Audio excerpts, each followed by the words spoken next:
I'm Jesse Jackson Jr. Welcome forward to the Jesse Jackson Jr. Show. At this hour, we are praying for the people of San Diego. They had a 5.2 earthquake today. The aftershocks continue. People of San Diego, please check in on your loved ones. Make sure that they are following the San Diego Emergency Management Agency's directions, particularly for large structures.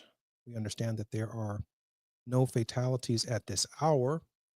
We can never be sure given the very nature of aftershocks. Praying for the people of San Diego. Natural disasters continue. This Wednesday, April 16th, it has been 100 days since the wildfires erupted in Altadena. We're asking you to join us this week for our live nationally broadcast KBLA Talk 1580 Town Hall as we commemorate this fateful day, celebrate the resilience of Altadeneans, and embrace this beloved Black community.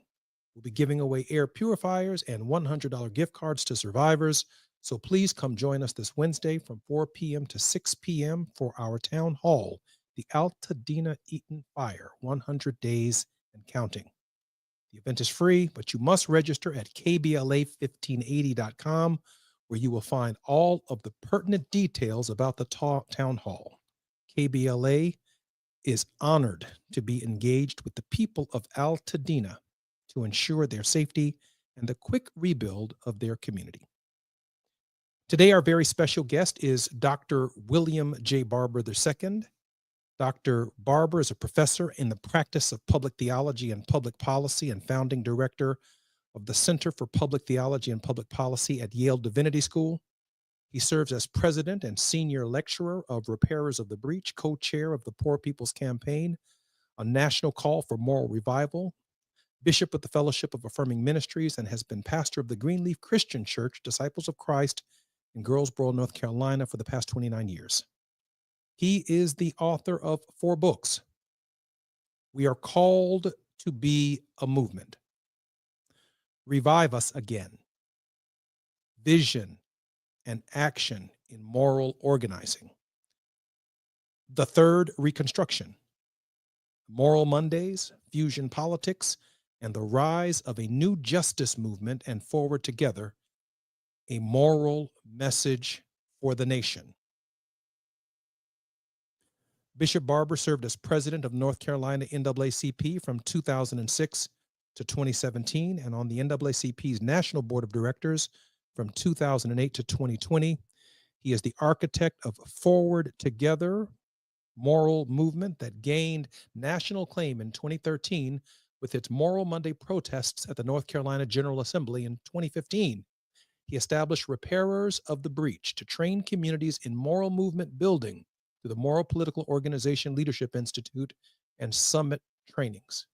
In 2018, he co-authored and co-anchored the relaunch of the Poor People's Campaign, a national call for moral revival, reviving the 1968 Poor People's Campaign organized by the Southern Christian Leadership Conference under the leadership of Reverend Dr. Martin Luther King Jr. Workers' rights movements, women's rights movements, religious leaders, and people of all races to fight poverty in the United States. A highly sought-after speaker, Bishop Barber has given keynote addresses at hundreds of national and state conferences, including the 2016 Democratic National Convention, the homily at the 59th inaugural prayer service for President Joe Biden and Vice President Kamala Harris, the Vatican at Pope Francis's encyclical Laudato Si on care for our common home, and the Pontifical Academy of Social Scientists. In 2018, he addressed the 5th Uni-Globe Union World Congress to more than 25 countries.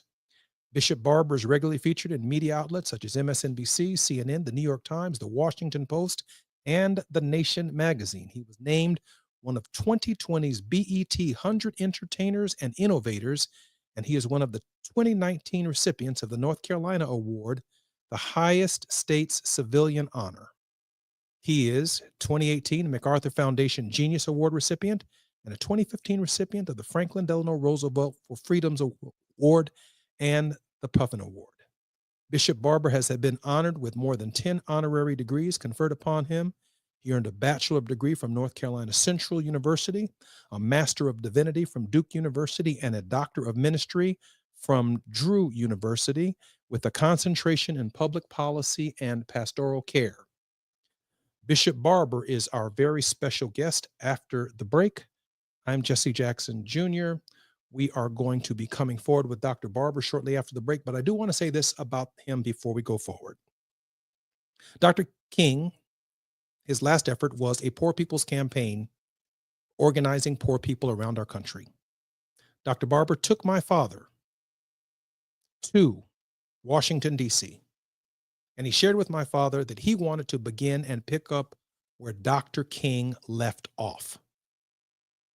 Dr. Barber has been consistent from the moment they had that meeting to the present in sharpening the pencil of Dr. King's last effort to bring moral fusion politics, rainbow politics, beyond race, beyond sex, beyond class, directly to the American people. We are now in a position to hear what he has learned and what he is going to teach us in this hour about the importance of moral fusion politics against the backdrop of a 50-year effort to undermine our human rights and to shift the power of the government to an autocracy and a oligarchical, billionaire, technocratic few. I'm Jesse Jackson Jr. You're listening to the Jesse Jackson Jr. Show. When we come forward, Reverend Dr. William Barber II. It's afternoon drive time with Jesse Jackson Jr. Only on KBLA Talk 1580.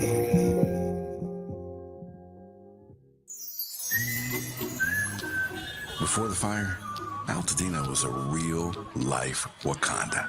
A thriving black oasis just 15 miles from downtown Los Angeles.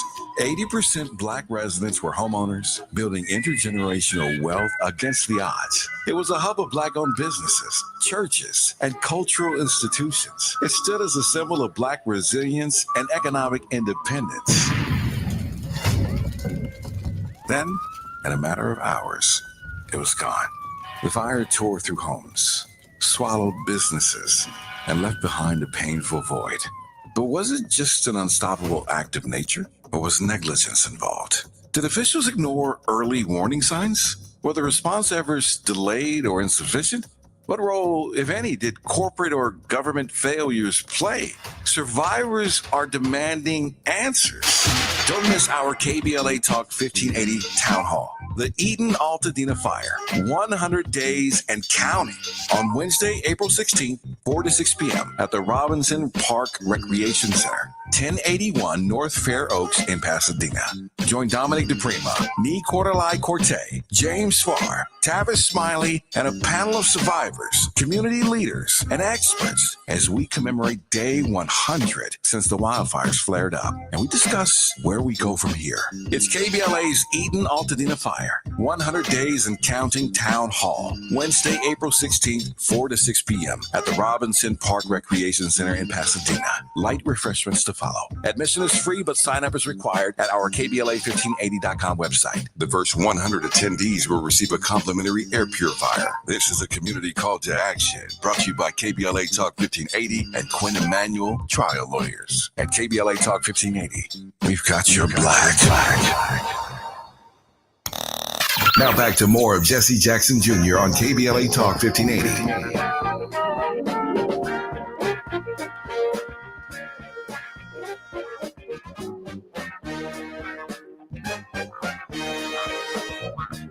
I'm Jesse Jackson Jr.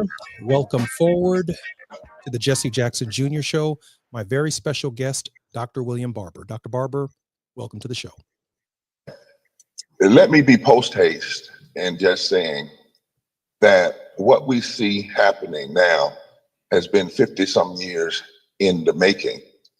And if you've not spent some time studying the white Southern strategy and what their 60-year plan was, and then studying white religious nationalism and what their plan was, there's a new movie out called Bad Faith that every clergy person ought to listen to and have your congregation look at. And it shows the connection between white nationalism and big oil. And if you've not read the book, on technocratic feudalism and the PayPal mafia, then you may not really understand all of what we are facing right now. I'm with Repairers of the Breach. We now have about 9,000 clergy in our prophetic council of all different races, creeds, colors, because we believe in this moment we must have a moral fusion coalition of clergy. It can't just be black, can't just be white. It has to be moral fusion. That's what we believe. And we co-anchor the Poor People's Campaign, a national call for moral revival. Reverend Jackson was there at the beginning to ensure that they had a lot to say about us doing something that had been 50 years in the rafters waiting to be picked up. And I love him for that. Thank God for him being there in 2018. Got a picture of him and I standing together in DC. We now, after 4 years of organizing, have over 40 coordinating committees around the country.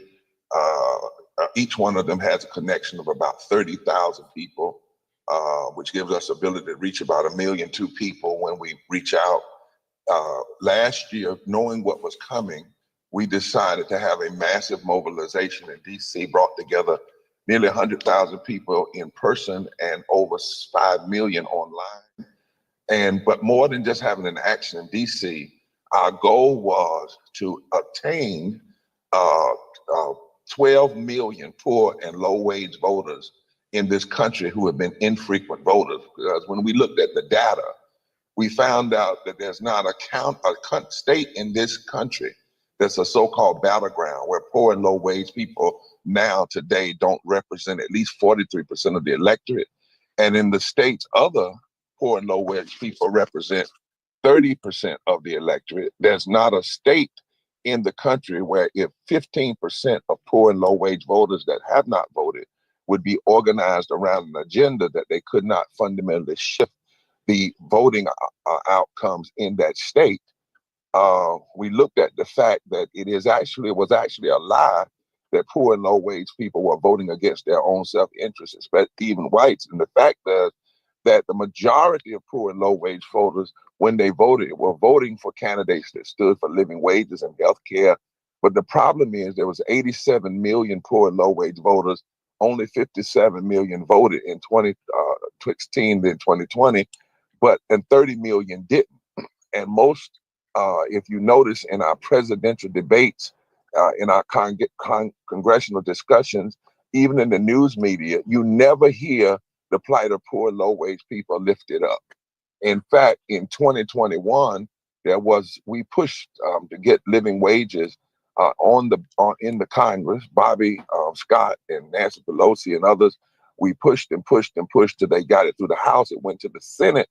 It was on the Senate floor, and 8 Democrats and all Republicans joined together and defeated the bill, which would have lifted 43% of African Americans out of poverty and would have lifted 35 million people out of poverty and low wages. So all that is going on is not just Trump's fault and MAGA's fault. Sometimes it has been the apathy and the abdication of our responsibilities politically that has given MAGA much of their push. Even with all of that, though, even if you're down south, for instance, in North Carolina, I could talk about that in other places, Georgia, just somewhere in the neighborhood of 8% of poor and low wage voters that haven't voted, being organized around an agenda, can fundamentally shift what is going on. As I said, we were able to, and we have now the contacts and numbers for 12 million poor and low wage voters that we were able to touch. But as you know, even in the campaign, there was not one debate that focused on, if you become president, what will be your plan for the 140 million poor and low wage people in this country? 43% of our adults, 51% of our children. And instead, the debate was around the wealthy and the middle class.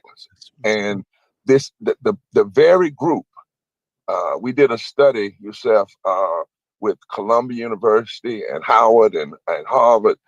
that analyze this question. Why is it that poor and low wage voters are 30 million of them are not voting? Why is it? What's going on?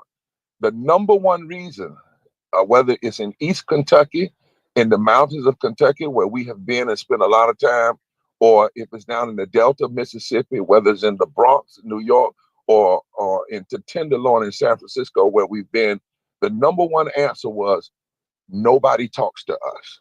Mm. Nobody talks to us. And then they said, not even the church, because the Pew Foundation did a study of 50,000 sermons and found out that the number one issue on the lips of Jesus, preaching good news to the poor, only registered less than 0.5% of the time in sermons in American pulpits.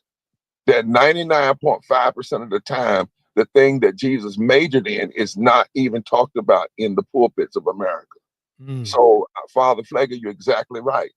And so, as Celinda Lake says, and Reverend Jackson knows Celinda Lake, she's one of the greatest posters and studiers of this stuff. She has said to us that any political force, any political party that does not have a deliberate outreach to poor and low wage people in policy, not just in pandering them, but literally have policies, is in fact committing political suicide and is keeping the ground tilled for demagogues and desperates and wannabe kings to be in office. And so what we have is, for those that want to talk about what happened in November, and I don't want to move to one final thing, is they'll say, well, they blame white women or they blame Hispanic men or so forth and so on. We've done and pulled, several scholars have done analysis. The truth of the matter is, as Dr. King did when he talked about who was to blame for the 4 girls being killed in Birmingham, he laid out everybody. He even included black preachers that weren't engaged. He talked about white sheriffs. He laid out everybody. The truth is, when you look at the analysis, nobody did their full due diligence.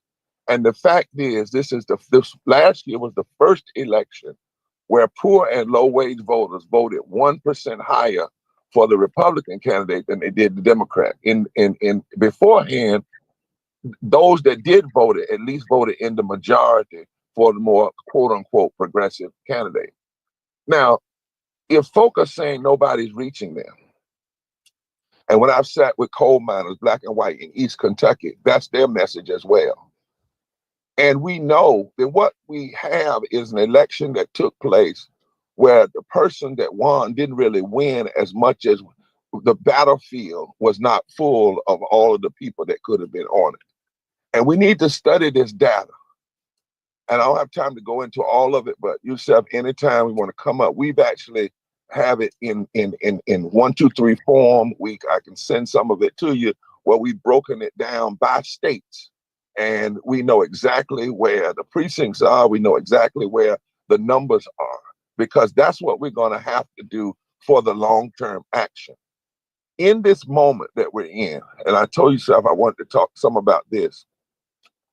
Steve Bannon has a video, and if you've not seen it, I would encourage you all to look at it, that actually lays out what MAGA's strategy is and what the PayPal mafia and the technocrats are really about. PayPal mafia is Musk and those others that you mentioned earlier, and what their strategy is. Now, I want to give you 4 points. That's what I wanted to bring this morning, and then suggest that only a fusion type coalition, a rainbow, if you will, a fusion, if you will, a moral fusion that challenges them not based on party. But when Cory Booker said the other day, some things are not about Democrat versus Republican, but left versus right, but right versus wrong, he was quoting from the message of our movement that we were talking about in 2017. Mm-hmm. That there has to be a moral penetration of all of the immoral things that are going on. But here is, there goes. This is Steve Bannon.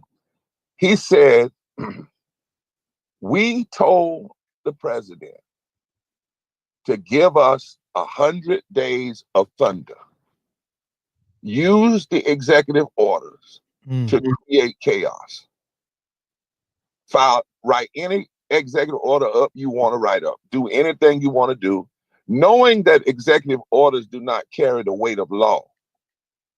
But the goal of the constant throwing out of executive order is to keep the news and the ground shifting so that people can't build a movement because every other day you give them something else to chase. Wow. Number one, he said that was an intentional strategy. Number two, he said their strategy was precinct strategy. It was not that they when they say he want a mandate, what they mean is he want a mandate of all the precincts, Mm. and they watered their they brought their uh, electoral strategy all the way down to a precinct level. They never had a popular vote strategy. They've always had an electoral college strategy, always, and they believed that they would always start with uh, at least 15 states to their good because they would always be able to control the former Confederate states plus Nevada and Arizona. And that's their strategy. And if they did that, they could always control a minimum of 33% of the Senate and a minimum of about 40% of the Congress. And they would start out with 172 electoral college votes to the good just from those 15 states, meaning they only had to win 98 electoral colleges from the other 35 states. This is their strategy. Number two, they said that their strategy was to put the pedal to the metal and overrun uh, Democrats in the Senate who they believe didn't have the energy anymore to fight them and to provide a resistance. He said in this video, we expect resistance to come, but we felt like we could do this in the first 130 days. Now, what did they want to do in the first 130 days? The technocrats who believe in technocratic feudalism believe that what they need is a president who's like a king in just in face value, but you create so much disorientation, and then you force the government to have to come to the techno folk to try to fix things. And then, like the lords of the feudal system, they parcel out different pieces of the society to them to fix. They do not believe that the masses should be involved in elections. They don't believe they're smart enough. Mm. They don't believe they're smart enough. And they believe that they can utilize so for them, information means more than money. That's Mm. why they went after the information. And who knew that one person could give one person access to all of our data? Wow. That our data was less protected than a nuclear weapon. Who Wow. knew that? They knew it. And so here's their goal. Number one, Steve Bannon said they want to control 4,000 federal workers. Now they're firing all these workers, but their goal is to control 4,000 federal workers, the managers that oversee the 10 million federal workers. And if they can control and replace the 4,000, then they believe that they have taken over, if you will, the government. They want to fire all of these federal workers under the guise in the community that federal means black and brown people who've gotten access in federal jobs that they wouldn't have otherwise. But they want to fire as many as they can because the goal of Musk and them is to make everything have to run by AI and technology anyway. Number two, they want control of the $5 trillion budget. They want to control it. They want to give $2 trillion of it in tax breaks. They want to control it, and they want to pass a budget that is 10 years long. Why?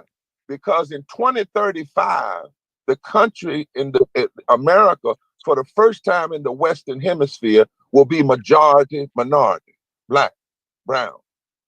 And they know they can't stop that. So when they say this might be your last election, in some ways what they mean is this might be the last election that their kind of politics could win popular votes. But if we break the government, if we moved all the money and broken the programs and privatized all of them, they will do to us what was done to Mandela in South Africa. Ask Reverend Jackson how by the time he became president, the systems had so broken down that he didn't even have control of the military when he first became president. That's what's going on here. And they say, if we can control this $5 trillion budget, we can then control the $76 trillion of assets that are connected to the $5 trillion budget. And that is why if we're mobilizing, I'm all for a protest of certain things, but if we're not mobilizing on this budget, the Bible says where your heart is, where your treasure is, where your treasure is, where your heart is. And if we're not looking at the damage that this budget can do, this budget could be the most unifying piece. I'm Jesse Jackson Jr. Reverend William Barber is our very special guest. Much of the information that he is sharing with us in this hour is just overwhelming. I'm Jesse Jackson Jr. When we come forward, some concluding thoughts by Dr. William Barber. It's afternoon drive time with Jesse Jackson Jr. Only on KBLA Talk 1580.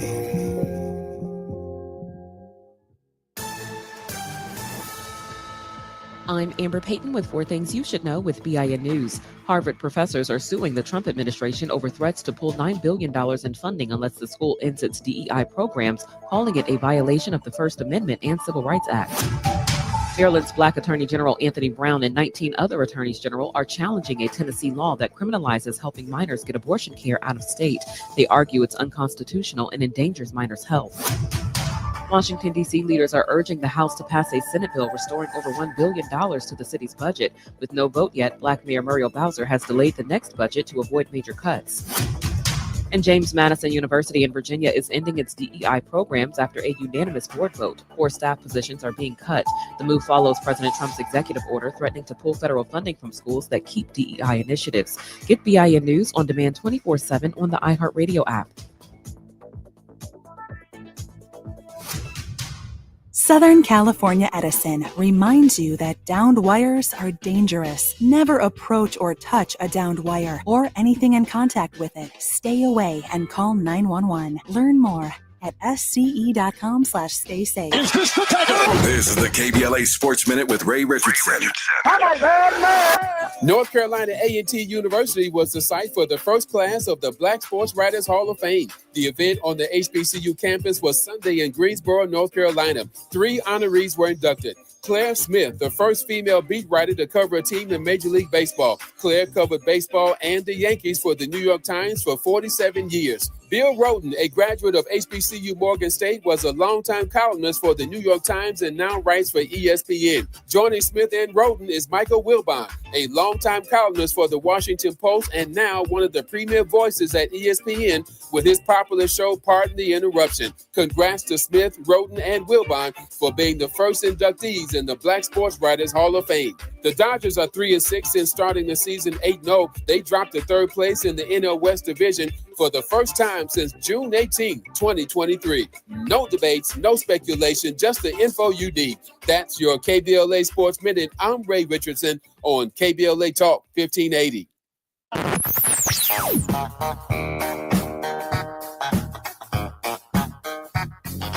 This is KBLA Talk 1580. Talk radio. That's music to your ears. We're unapologetically progressive. KBLA Talk 1580.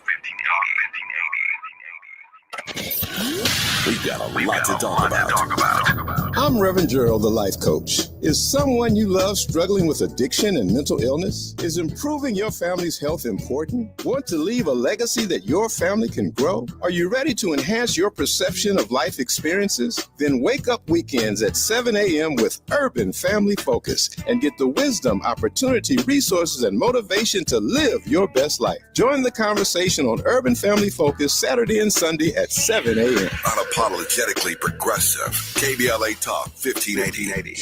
We've got your black. I feel so alone. I'm embarrassed to talk about it. How can I help my kid if I can't help myself? I can't remember when I wasn't stressed. I don't like stress. When you feel overwhelmed by your thoughts and emotions, it's okay to get help. You are not alone.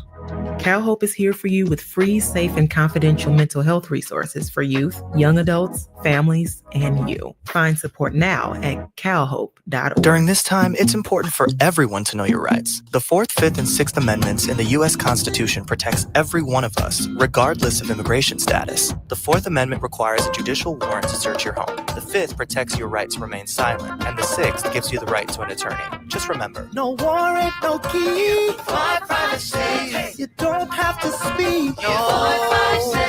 No lawyer inside. Don't say your thing. Yeah, we all got rights. Hey, we all got rights. You're listening to Jesse Jackson Jr. on KBLA Talk 1580.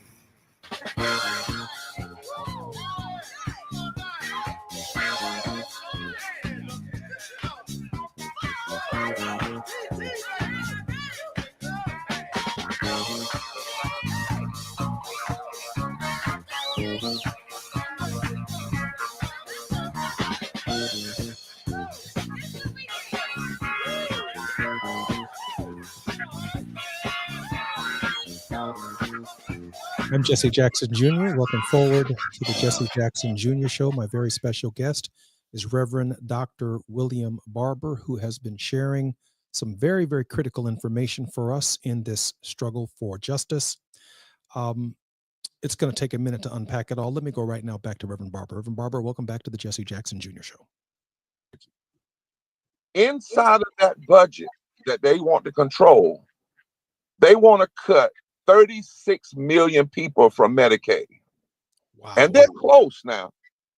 They want to cut, they want to have provisions in that budget that says no to a living wage. The treasurer, Trump's treasurer, has already said they believe the current minimum wage of $7.25 is too high. Wow. Then what about the moment when you actually realize you're not here by accident?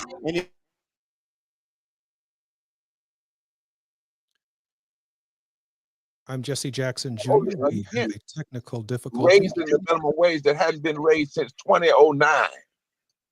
If they get their way, that budget will cut Social Security. It will cut 20 free and reduced lunch for 24 million students and force a kind of privatization of that. I want y'all to take a look. If Yusef has it and send to you, we didn't do this analysis for Poor People's Campaign and for repairs of the breach. We did it for the country. I remember when Reverend Jackson used to send out Jack facts because he taught us when I was young, the last thing you want to be in public is loud and wrong. And so we got two of the best think tanks to say, why is it that they're going, this budget is there for it? We fight, they got all these other EOs, but what you pass in Congress can't go to the court. An EO can be overturned by the court or can be overturned by the Congress. You can't overturn what they're doing in Congress in the court. Why is it that all this noise, but they're focused? Because if they get this budget done the way they want to do it, it's not that you won't be able to put them out of office, but the country will be stuck in a way through a kind of impoverished democracy. Mm. And if we are focused everywhere else but on this budget, we're missing it right now. Steve Bannon, the last thing he said, we want 4,000 workers. We want the $2 trillion, $5 trillion budget that controls $76 trillion of assets. And we want the Justice Department. You know, right? Yesterday, Trump signed an executive order to target some people and directed the Justice Department to go after them. We haven't seen that. They want control of the Justice Department.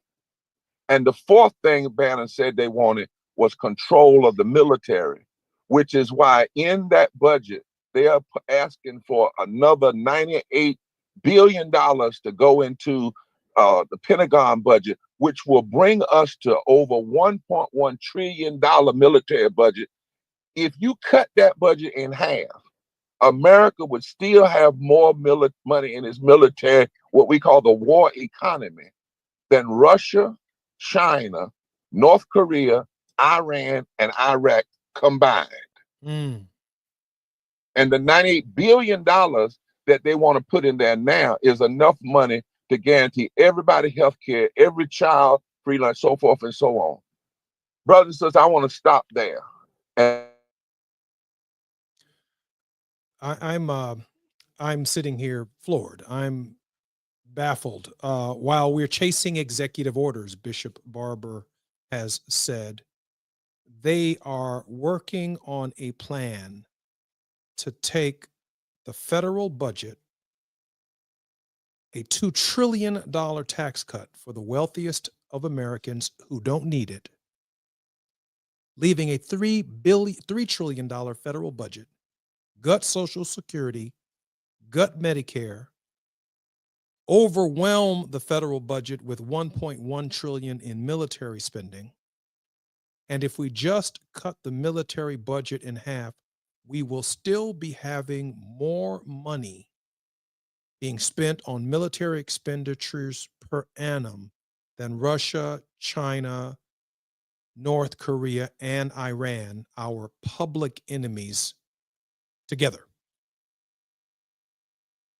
The 20-somethings running through our government, where one man, the President of the United States, has given them the authority and the license to seize the data of our private lives. Social Security, Medicare, Medicaid, health care, housing, debts that we owe. Give it to technocrats who have no interest in democracy, who think that people who vote are less intelligent than they are. And in a real way, Reverend Barber is sharing with us that the only way that we can stop this is with people power. If the people overwhelmingly vote to remove this cancer from our democracy and from our government, there's simply no other way around it. When massive amounts of capital are skewed to the tops, when the politicians are afraid and scared, only when we, the people, respond. All the way down to the precinct level.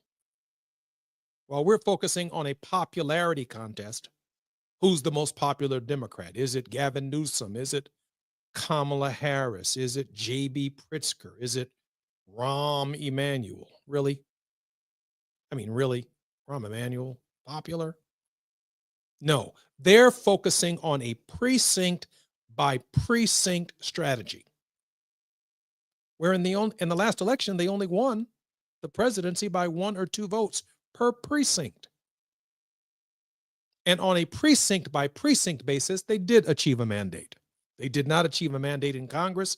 They did not achieve a mandate in the Senate. They did not even achieve a mandate in the popular vote against Kamala Harris. Al Green made that point when he held up his cane in front of the joint session of the Congress. You don't have a mandate.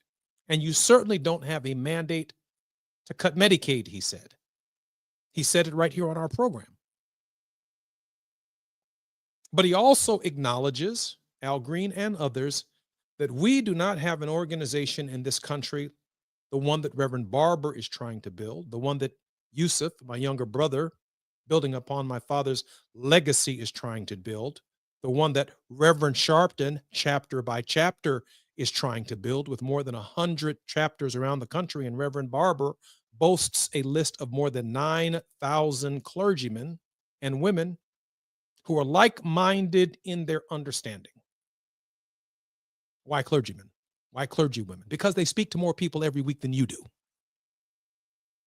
They speak to more people every week than I do.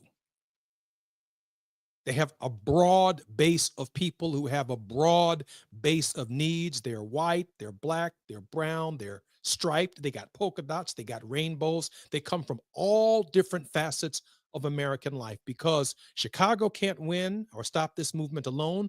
New York cannot stop this movement alone. Los Angeles cannot stop this movement alone. It requires every single one of us to overcome a very quick learning curve and understand that this, Reverend Barber said, has been a 50-year movement, a 50-year movement. I say 65, dating back to Barry Goldwater with some refinements. A 65-year movement to undermine democracy, and we're trying to save it by 2026, by 2028. And part of the Democratic Party's problem is it has been part of the undemocratic forces in the nation's history historically. It was the party of slavery. It was the party of anti-Jim Crow in the South. It was the party of the end of first Reconstruction. It was the party that, in real sense, in the 1954, stood against Lincoln's party and stood against Brown versus the Board of Education. Those were Democrats. And so we've known freedom since 1954 against the backdrop of American history and against the backdrop of all of human history on a very, very, very narrow timeline. The history of the world is a history of unfreedom. The human liberty system, July 4th, 1776, the Constitution, September 17th, 1787, the 13th, 14th, and 15th Amendments, 1865, 66, and 68, the 19th Amendment, the 26th Amendment.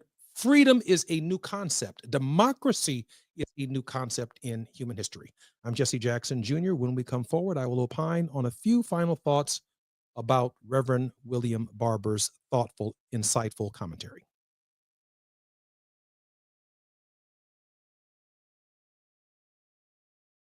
Come forward includes you. KBLA Talk 1580, turning pain into power. At Providence, health equity is the foundation of our community health initiatives, ensuring care reaches those who need it most. Heart disease is the leading cause of death in America. African Americans face a higher risk of life-threatening issues like hypertension, the number one cause of stroke. 55% of Black adults have high blood pressure. The good news is 80% of heart disease is preventable with healthy lifestyle changes and patient-centered care provided by the Providence Heart and Vascular Institute. From routine screenings to advanced procedures, Providence provides comprehensive care for the heart conditions that overly impact our community by ensuring patients receive treatments tailored to their needs. Let's stop the trend of being 30% more likely to die from heart-related problems. Take charge of your heart health with world-class cardiologists who deliver the compassionate care you deserve. Visit providence.org/SoCalHeart. That's providence.org/SoCalHeart to request an appointment. During this time, it's important for everyone to know your rights. The 4th, 5th, and 6th Amendments in the U.S. Constitution protects every one of us, regardless of immigration status. The 4th Amendment requires a judicial warrant to search your home. The 5th protects your right to remain silent. And the 6th gives you the right to an attorney. Just remember, No warrant, no key, my privacy. You don't have to speak. No lawyer inside. Don't say your thing. Yeah, we all got rights. Hey, we all got rights. This is Stevie Wonder, calling on Los Angeles property owners to help get unhoused veterans off the street. If you're a property owner or know someone who is, consider accepting veteran housing vouchers. You will receive guaranteed rent while providing a stable and safe home. Help end veteran homelessness and make a real difference in people's lives. Learn more by emailing houseourvets@lacity.org The following is not a contest and is a paid advertisement by Family Vacation Getaways. Airfare not included. See fvgradio.com for complete details. If you want a 100% complimentary stay at a luxury resort in Cancun, airfare not included, then Family Vacation Getaways is your ticket to paradise. See website for complete details. We're giving away 5 days and 4 nights to the first 50 callers who can name an animal that lays eggs and is not a bird. An animal that lays eggs and is not a bird. Do you know it? Call now, 800-868-6431, 800-868-6431. You're also eligible for an exciting bonus vacation to Orlando, Florida for just $498. And don't worry about anything ruining your plans. We can extend your travel up to 18 months. Name an animal that lays eggs and is not a bird and get your complimentary Cancun resort stay and an optional bonus vacation to Orlando for just $498. What are you waiting for? Call 800-868-6431, 800-868-6431, and give us your answer. Proceeding is not sponsored by this station or its affiliates. KBLA Talk 1580. We've got a lot to talk about. KBLA Talk 1580, connecting you with services and solutions. The Autopsy Initiative provides a second autopsy free of charge for victims' families who have lost their loved ones due to a police-related death. The services offered through the initiative include the completion of a second autopsy, disclosure of preliminary findings, and a final autopsy report. A police-related death is when an individual is harmed by police officers using deadly force, which results in an individual's death. Police-related death includes in-custody deaths, including those that arise during contact with law enforcement officers during arrest, pursuit, booking, transport, or incarceration. The Autopsy Initiative has a team of board-certified pathologists on call. An autopsy request may be completed by anyone with a close relationship with the victim, which may include the victim's spouse, partner, relative, close friend, or lawyer. To request a free second autopsy for a victim of police violence, please visit knowyourrightscamp.com. That's knowyourrightscamp.com. Then click on Autopsy, then click on Request. At KBLA, we believe in justice for victims of police violence. We say their names, and we don't black down. This is a community call to action from KBLA Talk 1580. KBLA Talk 1580. We've got a lot to talk about.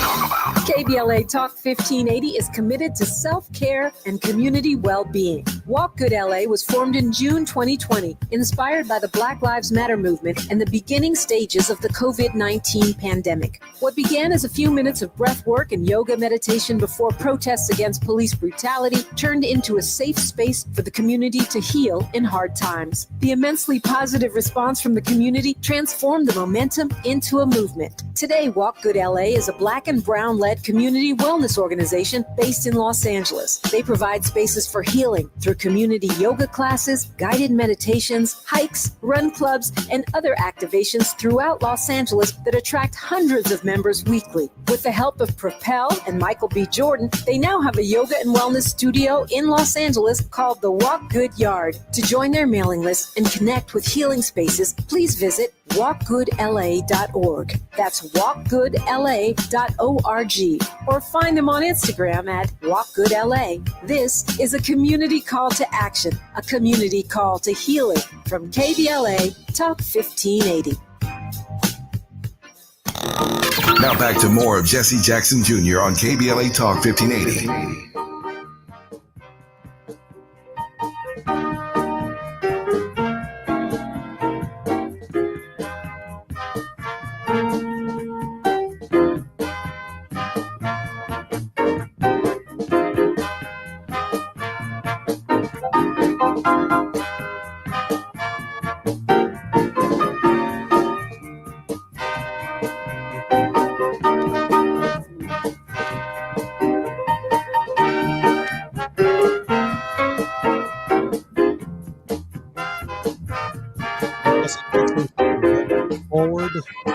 Jesse Jackson Jr. Show. My very special guest this coming Friday will be none other than Michael Cohen. Catching Up with Cohen on Friday, we'll discuss tariffs and Donald Trump's current thinking. Many of you know Michael Cohen as Trump's former fixer, but he's a regular contributor on the Jesse Jackson Jr. Show. Those of us who do not know Donald Trump, we need people who can tell us how the man thinks and how he's thinking. And Michael Cohen has agreed to be our very special guest once again this coming Friday Same bat time, same bat channel, same bat station. We're praying at this hour for the people of San Diego. They had a 5.2 earthquake in San Diego today. Those of you who know people in San Diego, please call and check on your loved ones, check on your family, check on your friends. Tell them not to take the tremors that may be coming from a 5.2 earthquake lightly. Look for their structural problems in their homes or in the buildings that they may be in. In fact, I wouldn't personally enter a building again until such time as San Diego Department of Emergency Management says that it's okay. From elevators that need to be inspected to very serious structural problems that could result from a 5.2 earthquake. We need everyone to pay attention to intention. This Wednesday, KBLA is doing its part on April 16th, 100 days since the wildfires erupted in Altadena. We're asking you to join us this week for our live nationally syndicated broadcast, KBLA Talk 1580 Town Hall, as we commemorate this fateful day, celebrate the resilience of Altadenians, and embrace this beloved Black community. We'll be giving away air purifiers and $100 gift cards to survivors. So please come join us this Wednesday from 4 to 6 p.m. for our town hall, the Altadena Eaton Fire, 100 Days and Counting. The event is free, but you must register at kbla1580.com, where you will find all of the pertinent details about the town hall. Thank you very much for supporting KBLA in this effort. And most importantly, the people of Altadena. Let me shift my attention back to Dr. Barber for the remaining few minutes that we have in our program. What makes Dr. Barber so unique amongst African-American clergymen, not only is he progressive, not only does he believe in fusion politics, not only does he understand that it takes 270 electoral votes to win the presidency and it's not a popularity contest, not only does he believe in the Rainbow Coalition and what he refers to as fusion politics, that is, where our interests meet the farmers. For example, farmers produce food, we eat food. We have an interest in farmers doing well during this period because we like to what? Eat. Fusing our suffering and our understanding with empathizing and feeling their pain to build a coalition that allows farmers in some parts of California who produce grapes and wines to identify with the struggles of people of color in Los Angeles, San Diego, and San Francisco. Fusion politics. Fusion politics in Illinois. It's not just about Chicago. There are 33 counties in downstate Illinois that want to leave the state and join the state of Indiana. Fusion politics. Downstate Illinois has to see their interests on the south side of Chicago and the west side of Chicago, and the Black community, the brown community, the farming community, the rural community must come together because we need an electoral college strategy of mutual interests where we're not pointing fingers at each other and talking about each other. And Dr. Barber says that the budget is the best opportunity for us to create the kind of fusion politics necessary to go forward. That what they are doing at this moment with the federal budget, our money, will handicap the federal government for the next 100 years, maybe even make it unmanageable ever again. Donald Trump wants to know, is there an accurate accounting of Fort Knox, gold in Fort Knox? Who's ever asked that question?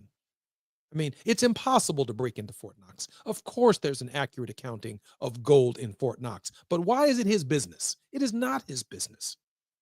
It's the Federal Reserve's business. He's way over in something where he does not belong. Just like Doge running through the Department of Treasury, getting our data.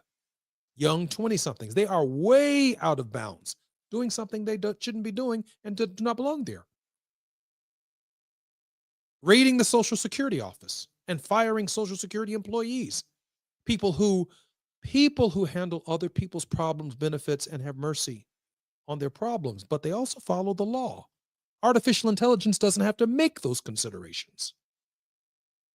Data doesn't have to make those considerations. human beings who empathize with other human beings who've given their lives to public service make those decisions on a case-by-case basis. Which means we have an obligation and a responsibility to call our senators and our congressmen. We have to engage. But it doesn't just stop there. Have you noticed? Republicans don't want to have town hall meetings. But guess what? Not many Democrats are holding them either. Because there are enough Democrats in the United States Senate to stand up just like Cory Booker. Why hasn't your senator stood up like Senator Cory Booker? Why hasn't your congressman fought like Al Green? Why are the people who are fighting to save our democracy the outliers in our government? Why aren't they the central focus of what is taking place? Don't be scared. We need antidotes to our fear. That's what I've heard from Bishop Barber. That's what I've heard from Reverend Jamal Bryant. That's what I've heard from Reverend Al Sharpton. That's what I've heard from Pastor Gable. We need to keep up with Reverend Barber and the movement at repairers.org. Repairersofthebreach.org. Breachrepairers.org. We need to join the organ. And listen, not every one of us can actually be on the front line like Dr. Barber or Reverend Sharpton. I get it. But you can support their organizations. You can give to their organizations. You can be the wind beneath their wings. I want to thank our very special guest, Dr. William Barber, for spending this time with us this afternoon on the Jesse Jackson Jr. Show on KBLA 1580, The Talk of Los Angeles. Until next time, I'm Jesse KBLA 1580 Santa Monica.